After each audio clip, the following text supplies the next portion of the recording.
আসসালামু আলাইকুম ঘরকোনা চ্যানেলে সবাইকে স্বাগত। আশা করি সবাই ভালো আছেন। এখন শীতকাল আর শীতের সময় পিঠাপুলি খাওয়ার মজাই আলাদা। আজকে চিতই পিঠা তৈরি করব। এইরকম ধোসার মতো পাতলা যে পিঠাটা তৈরি করব এটাকে আমাদের দিকে চিতই পিঠা বলে, আর যেটা একটু মোটা হয় সেটাকে পুয়া পিঠা বলে।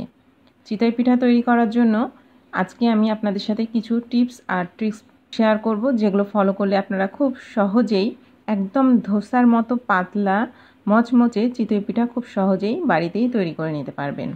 এর জন্য এখানে আমি চালের আটা নিয়েছি, তার সাথে লবণ আর সামান্য একটু করে পানি দিয়ে আটাটা খুব ভালোভাবে মথে নিতে হবে।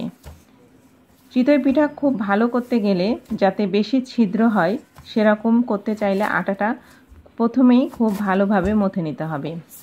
প্রথমেই অনেক পানি দিয়ে ব্যাটার তৈরি করে নেওয়া যাবে না। ঠিক এইভাবে আটাটা আমি খুব ভালোভাবে মথে নিলাম। এটা অবশ্যই খেয়াল করে নিতে হবে। তারপরে অল্প অল্প করে পানি দিয়ে এখন একটা মসৃণ ব্যাটার তৈরি করে নিব। আর ব্যাটারের ঘনত্বটা কিন্তু খুব বেশি পাতলা বা খুব বেশি ঘন করা যাবে না। খুব বেশি ঘন হলে যেমন চিতাই ভালো হবে না, সেরকম পাতলা হলেও চিতাই কিন্তু ভালো হবে না। আর একই ব্যাটার দিয়ে কিন্তু আমরা বাজারে যে ধরনের চিতই পিঠাটা কিনে খাই, যেটা একটু মোটা, সেই ধরনের চিতই পিঠাও কিন্তু তৈরি করে নেওয়া যাবে। আর ব্যাটারের ঘনত্বটা ঠিক এই রকম করে নিয়েছি। এই রকম ঘনত্বের ব্যাটার দিয়ে চিতই পিঠা, পুয়া পিঠা সব কিছুই ভীষণ সুন্দর হবে। সেটা ডিম দিয়ে বা পেঁয়াজ মরিচ যেভাবে আপনারা তৈরি করেন না কেন। চিতই পিঠা করার জন্য লাগবে এই রকম একটা ছেঁচকি বা খুন্তি, যেটা একদম পাতলা। মোটা হলে কিন্তু চিতইটা উঠাতে খুব সমস্যা হয়, সেজন্য এইরকম পাতলা ধরনের ছেঁচকি বা খুন্তিগুলো ব্যবহার করতে হবে। আর লাগবে একটা ভেজা কাপড়। চুলাতে আমি আগেই মাটির খোলা দিয়ে রেখেছিলাম। আজকে পিঠাটা আমি মাটির খোলাতে তৈরি করব। চিতই পিঠা লোহার বা অ্যালুমিনিয়ামের যে ঢালাই কড়াইগুলো আছে সেগুলোতেও করা যায়। খোলাটা অবশ্যই খুব ভালোভাবে গরম করে নিতে হবে।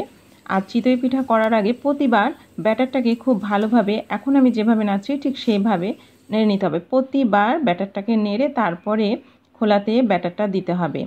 আর ব্যাটারটা দিয়ে এই রকমভাবে ঘুরিয়ে নিতে হবে, খুব সুন্দরভাবে ঘুরিয়ে নিতে হবে। আর যদি ঘুরিয়ে না নিই সমান করে, তাহলে চিতই পিঠাটা সমান হবে না। কোনো জায়গা হয়তো মধ্যের জায়গাটা একটু বেশি মোটা হয়ে গেল, সাইডগুলো পাতলা হয়ে থেকে যাবে। সেজন্য আমি একদম সমান করার জন্য চারদিকে খুব ভালোভাবে ঘুরিয়ে নিচ্ছি। আর চিতই পিঠা ভালো করার জন্য চুলার তাপটা একই রকমই থাকবে এবং খুব বেশি থাকবে। তা না হলে কিন্তু চিতই পিঠা একদমই ভালো হবে না। এটা আমার প্রথম চিতই পিঠা, দেখেন এটা কতটা সুন্দর ফুটা ফুটা হয়েছে। একবার আমি তুলে দেখলাম, এর ধারগুলো কিন্তু রং আসেনি, এখন এর ধারগুলোতে রং চলে এসেছে। এই সময় চিতই পিঠাটা আমি তুলে নেব। আর এইরকমভাবে চিতই পিঠার ধারটা আগে ছাড়িয়ে নিতে হবে। যদি এইভাবে ধারটা আমি ছাড়িয়ে নিই, তাহলে মধ্যের অংশটা এমনিতেই চলে আসবে। চিতই পিঠার কিনারাগুলো তুলে নিতে পারলেই চিতই পিঠা তোলাটা কোনো ব্যাপার হবে না। আর এইরকম ধরনের একটা খুন্তি থাকলে কিন্তু খুব সহজেই চিতই পিঠা খোলা থেকে তুলে নেওয়া যায়। এই যে আমার চিতই পিঠা হয়ে গেল। আর এটা দেখেই বুঝতে পারছেন এটা কতটা সুন্দর হয়েছে। পিছনের দিকটা দেখেন, এটাও কিন্তু ভীষণ সুন্দর হয়েছে। একটা চিতই পিঠা হয়ে গেলে খোলাটাকে ভিজা কাপড় দিয়ে মুছে নিতে হবে। তারপরে ব্যাটারটা নেড়ে আবার কিছুটা ব্যাটার খোলাতে দিয়ে এইভাবে ঘুরিয়ে নিতে হবে। আপনারা যদি পুয়া পিঠাটা করতে চান, যেটা আমরা বাজার থেকে কিনে খাই, বেশি বিক্রি হয় বাজারে, সে ধরনের পিঠা করতে চাইলে মধ্যে শুধু ব্যাটারটা দিয়ে ঢাকা দিয়ে রেখে দিতে হবে, তাহলেই পোয়া পিঠা হয়ে যাবে। এইভাবে ঘুরিয়ে চিতই পিঠা করলে চিতই পিঠাটা একদম পাতলা, খুব মচমচে হয়। কিন্তু এইভাবে ঘুরিয়ে চিতই পিঠা করা খুব ট্রিকি একটা ব্যাপার। এটা তাপের সাথে খুব সামঞ্জস্য রেখে করতে হয়। খোলাটা খুব গরম থাকে, হাতেও ভীষণ তাপ লাগে।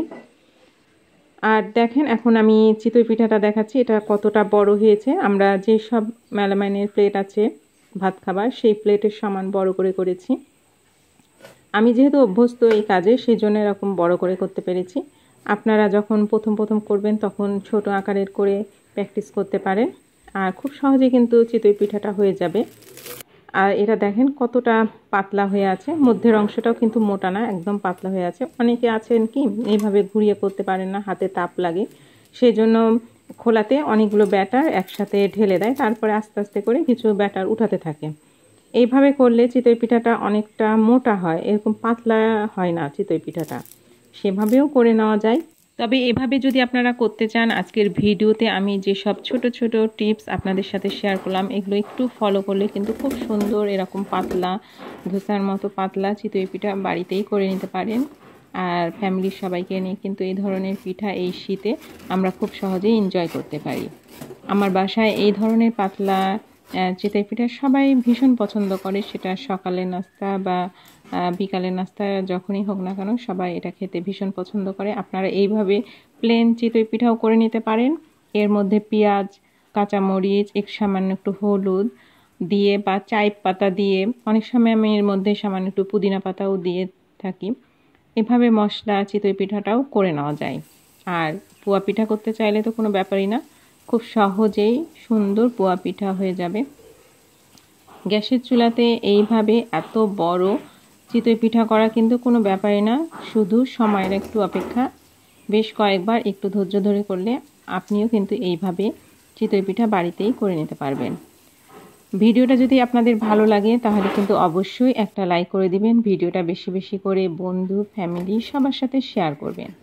আজকে এ পর্যন্ত। আমার অন্য ভিডিওগুলো দেখার আমন্ত্রণ জানিয়ে আজকে এখানে শেষ করছি। আপনারা সবাই ভালো থাকবেন, সুস্থ থাকবেন। নতুন ভিডিও নিয়ে আপনাদের সাথে আবার দেখা হবে। আল্লাহ হাফেজ।